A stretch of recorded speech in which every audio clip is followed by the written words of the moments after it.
صبح کا وقت ہے، آنکھ بھی کھلی ہے، اذان کی آواز بھی کان میں آئی ہے، آپ کا نفس کہتا ہے ابھی سو جی۔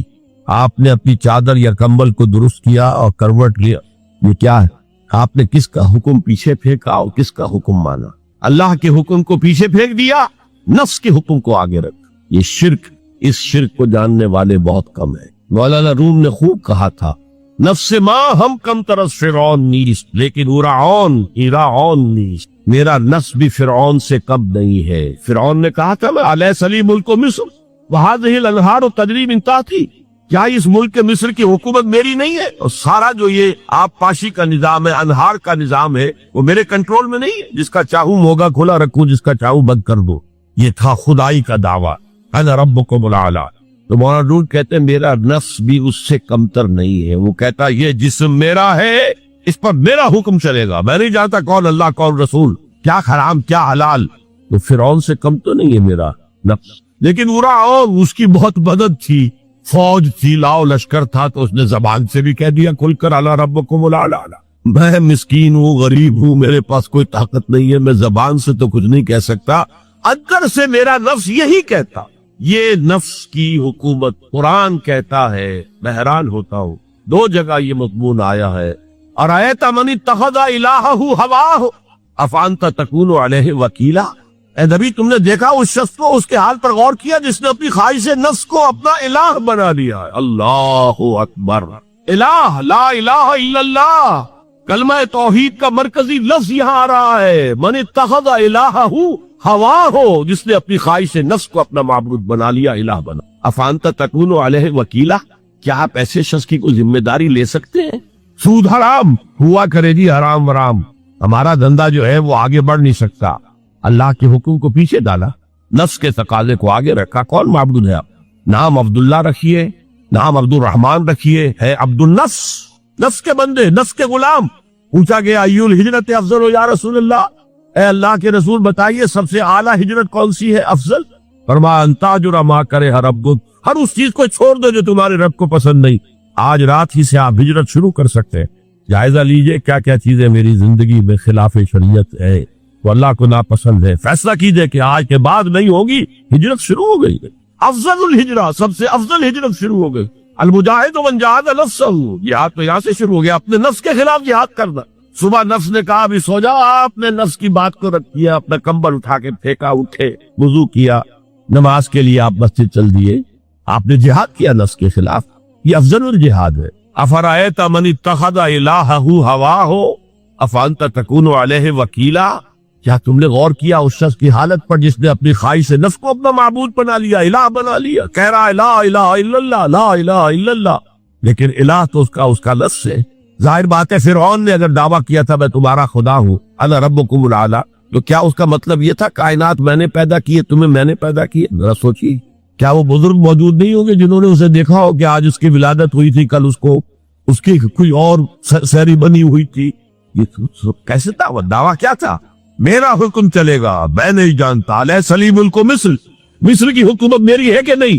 قرآن حکیم نے بھی سورہ آل عمران کے آخری رکوع میں ذکر کو سب سے پہلے اور سب سے اہم عامل کی حیثیت سے شمار کیا۔ چنانچہ اس کی پہلی آیت جو ہے سورہ آل عمران کے آخری رکوع کی، اس میں تو وہی مضمون جو میں بیان کر چکا وہ آیا ہے، ان فی خلق السماوات والارض واختلاف اللیل والنہار لآیات لأولی الالباب، یقیناً آسمان اور زمین کی تخلیق میں اور دن اور رات کے الٹ پھیر میں نشانیاں ہیں ہوش مندوں کی، ان کے ذریعے سے انسانی شعور کے اندر وہ معرفت رب اجاگر ہوگی۔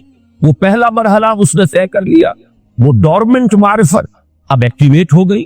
اب مزید فکر کا مرحلہ ہے جو اگلی آیت میں آیا ہے، الذین یذکرون اللہ قیاما وقعودا وعلی جنوبہم ویتفکرون فی خلق السماوات والارض ربنا ما خلقت ھذا باطلا سبحانک فقنا عذاب النار۔ یعنی تفکر جو ہے، ویتفکرون فی خلق السماوات والارض، وہ تفکر کرتے ہیں، غور و فکر کرتے ہیں آسمان اور زمین کی تخلیق میں، لیکن اس تفکر کے ساتھ لازماً ذکر، اور ذکر مدام، ذکر بھی وہ کہ جو مستقل ہو، ہر حالت میں ہو۔ الذین یذکرون اللہ قیاما وقعودا وعلی جنوبہم وہ لوگ کہ جو اللہ کو یاد رکھتے ہیں، اللہ کا ذکر کرتے ہیں، کھڑے ہوئے بھی، بیٹھے ہوئے بھی، اور اپنے پہلوؤں کے بل یعنی لیٹے ہوئے۔ اب ان تین کے سوا تو کوئی پوزیشن انسان کی نہیں ہے، اسی کا نام ہے دوام ذکر۔ اور اس کے ساتھ اگر وہ تفکر کرتے ہیں تو ان کا فکر اگلی منزل تک پہنچتا ہے۔ تو پہلی شے تھی فکر انسانی کی صحیح رخ پر مزید پیش قدمی اور پیش رفت، اور اس کے لیے لازم ہے ذکر و فکر کا امتزاج۔ دوسری چیز کو لیجئے عمل کی درستی۔ اس عمل کی درستی کے لیے اللہ تعالیٰ کے ساتھ ایک گہرے تعلق کو بنو، اس لیے کہ صبر کی بحث میں یہ مضامین شاید آپ کے سامنے آ گئے ہو کہ صبر جہاں مصیبت پر صبر ہوتا ہے، تکلیف پر صبر ہوتا ہے، اللہ کے احکام پر جمنا یہ بھی صبر ہے، نفس کی خواہشات بھی باغ کو تھام کر رکھنا، کھینچ کر رکھنا یہ بھی صبر، اور استقامت کسی شے پر قائم رہنا یہ بھی صبر۔ تو عمل صحیح پر استقامت کے لیے وَاصْبِرْ وَمَا صَبْرُكَ إِلَّا بِاللَّهِ، اس صبر کی سب سے اہم جو بنیاد ہے، اس کا جو سب سے بڑا ذریعہ ہے، اس کا جو سب سے بڑا سہارا ہے، وَمَا صَبْرُكَ إِلَّا بِاللَّهِ، اس کے لیے ضرورت ہے ایک گہرے تعلق کی کہ اللہ کے ساتھ ایک ایسا تعلق برقرار رہے جو نہ صرف گہرا ہو بلکہ دائم و قائم مسلسل۔ ذرا ظہور ہوگا تعلق مع اللہ میں، ذرا کمی آئے گی، شیطان کا وار کاری ہو جائے۔ اسی کو حضور نے حدیث میں یوں تعبیر کیا ہے تمثیلاً کہ جو دل اللہ کی یاد سے غافل ہے اس پر، فارسی کا وہ مقولہ بھی ہے کہ خانہ سالی را دیو بھی گرت، گھر خالی رہے تو جنات اس پر دیو جو ہے آ کر قبضہ جما لیتے ہیں۔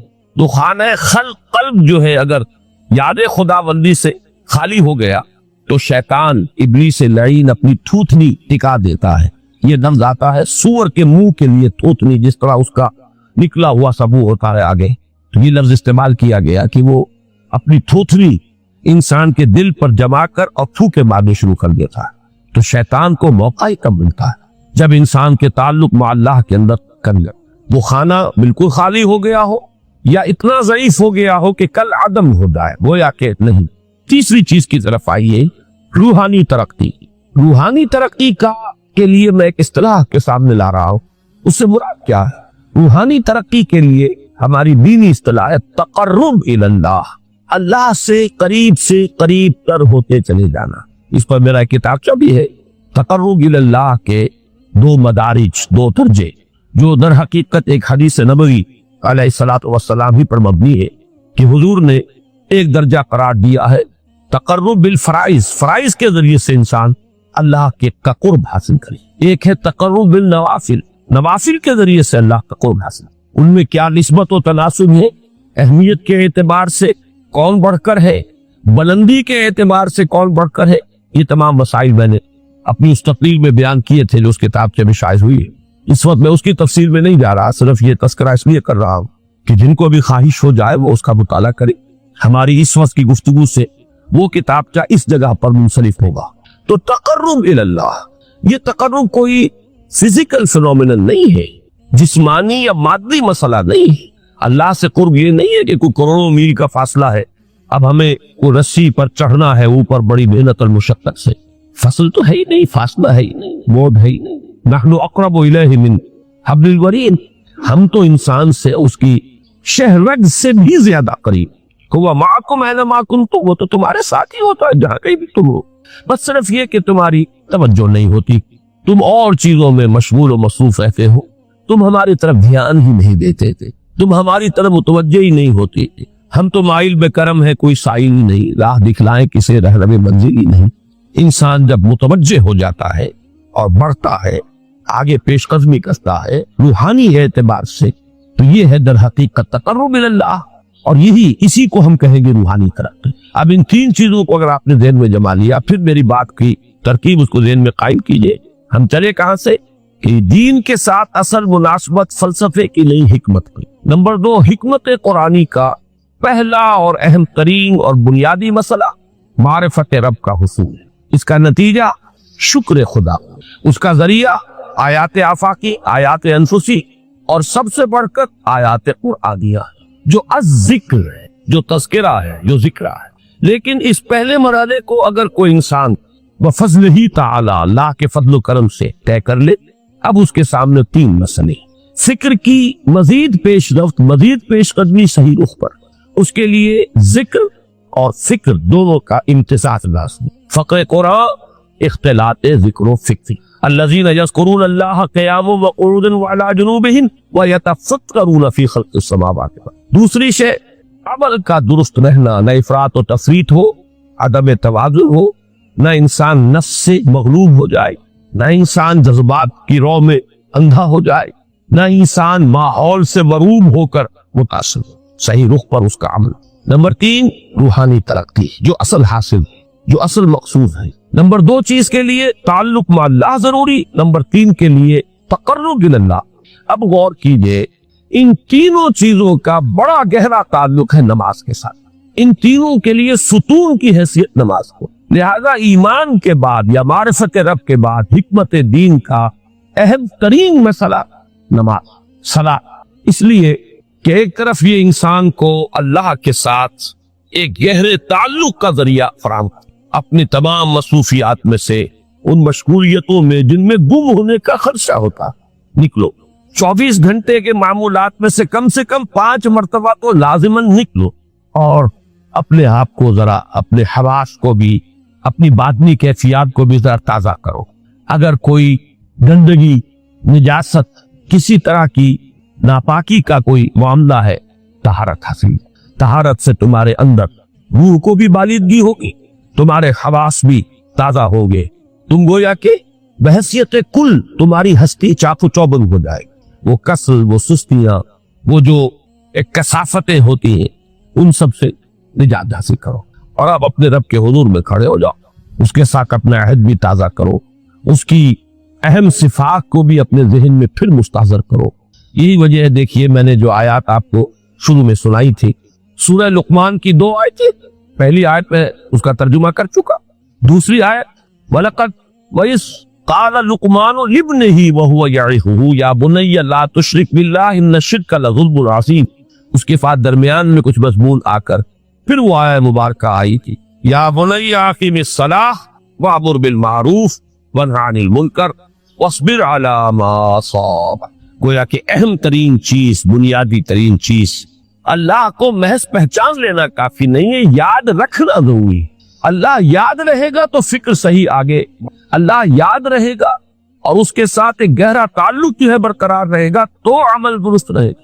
بالکل یہی بات سورہ طٰہٰ میں جو پہلی وحی حضرت موسیٰ علیہ السلام پر ہوئی اور پہلا مخاطبہ ہے، چونکہ حضرت موسیٰ کو یہ انبیاء کرام کے مقدس گروہ میں ایک امتیازی حیثیت حاصل ہے کہ ان سے براہ راست گفتگو ہوئی ہے، اگرچہ صرف ایک پردہ تھا، اوٹ من ورائے حجاب گفتگو ہوئی ہے، لیکن یہ کہ کوئی فرشتے کا درمیانی جو ہے وہ لنک نہیں تھا، براہ راست اللہ تعالی نے حضرت موسیٰ علیہ السلام سے کلام فرمایا۔ کلم اللہ موسیٰ تکلیما، موسیٰ سے تو اللہ نے کلام فرمایا جیسے کہ کلام کیا جاتا، تو پہلا مخاطبہ ہے، یہ پہلا مکالمہ ہے، پہلی وحی کہیے، اسی میں یہ الفاظ بھی موجود ہیں، اننی انا اللہ لا الہ الا انا فاعبدنی واقم الصلاۃ لذکری۔ یہ گویا کہ حکمت قرآنی کا ایک بہت بڑا خزانہ ہے یہ آیت مبارکہ، کہ خود حضرت موسیٰ علیہ السلام کو جو ہدایت دی جا رہی ہے، میں ہوں، میں اللہ، اننی انا اللہ لا الہ الا انا، میرے سوا کوئی معبود نہیں، فاعبدنی، پس میری بندگی، میری عبادت، میری پرستش، میری محبت، اس کو اختیار کرو۔ وَأَقِمِ الصَّلَاةَ لِذِكْرِي، اور نماز کو قائم رکھو میری یاد پہ۔ بلکہ اسی سلسلہ کلام میں آگے چل کر سورہ طٰہٰ میں آتا ہے، کافی گفت و شنید کے بعد جب حضرت موسیٰ نے کچھ معذرت بھی کی، کچھ دعائیں بھی کی، اللہ نے ایک دعا قبول بھی کی کہ ان کے بھائی کو بھی شریک کر دیا، حضرت ہارون کو بھی۔ اس کے بعد پھر جب فرمایا کہ اب جاؤ فرعون کی طرف، تو اس میں فرمایا وَلَا تَنِعَ فِي ذِكْرِي، اور دیکھنا یہ جو عظیم مشن تمہارے کندھے پر آ گیا ہے، بڑا بھاری اور کٹھن ایک فرض ہے جو تم پر عائد ہو گیا ہے، اس کے لیے سب سے بڑی تمہارے پاس جو قوت کا ذریعہ ہے وہ نماز۔ فَلَا تَنِعَ عَنْ ذِكْرِي، میری یاد میں کبھی غفلت نہ کر، اس میں کبھی کوئی کمی نہ آنے دینا۔ جیسا کہ میں نے عرض کیا تھا کہ جیسے ہی وہ تعلق جو ہے کمزور پڑتا ہے یا منقطع ہو جائے معاذ اللہ، تو پھر انسان گویا کہ